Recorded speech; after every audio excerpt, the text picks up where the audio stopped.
एकच डॉक्टर प्रकरण, मी नाव घेत नाही त्यांचं, डॉक्टरचं जे प्रकरण झालं, या अशा गुन्हेगाराला आळा घालण्यासाठी या शक्ती कायद्याचं काय? नाना भाऊंनी पहिले जे सिलेबसच्या बाहेर बोललेलं आहे त्याचे उत्तर देऊन देतो, कारण रेकॉर्डवर चुकीचं जाऊ नये.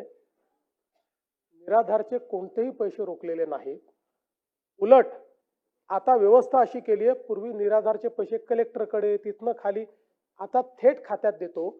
आता फक्त ज्या लोकांचे केवायसी होऊ शकले नाहीत, प्रत्येक जिल्ह्याला सांगितलेलं आहे 10% लोक आहेत की ज्यांचे केवायसी अद्यापही झालेले नाहीत. जिल्हाधिकाऱ्यांना त्याचे टार्गेट दिलेले आहेत. ते केवायसी झाल्यानंतर अशी व्यवस्था केली आहे की निराधारचे पैसे हे 1 तारखेला त्यांच्या खात्यामध्ये जातील.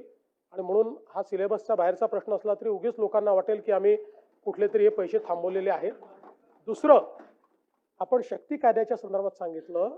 शक्ती कायद्याच्या संदर्भात तो कायदा आपल्याकडे परत आलेला आहे. शक्ती कायद्याच्या संदर्भात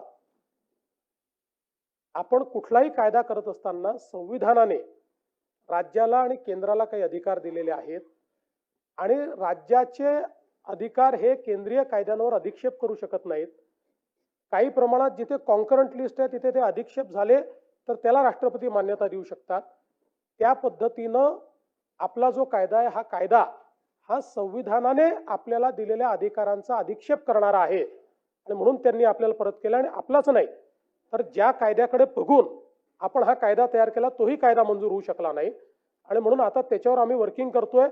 विशेषतः आता आपण जे शक्ती कायद्यामध्ये काही गोष्टी केल्या होत्या त्यातल्या काही गोष्टी या ऑलरेडी नवीन 3 कायदे आहेत त्या कायद्यांमध्ये आलेल्या आहेत. काही गोष्टी अशा आहेत की ज्या सुप्रीम कोर्टाने दिलेल्या रुलिंगमध्ये बसत नाहीत, तर त्या गोष्टी वगळून ज्या गोष्टी राहिलेल्या आहेत त्या गोष्टी आपल्याला कायद्यात कशा आणता येतील याच्यावर आम्ही आता प्रयत्न करतो.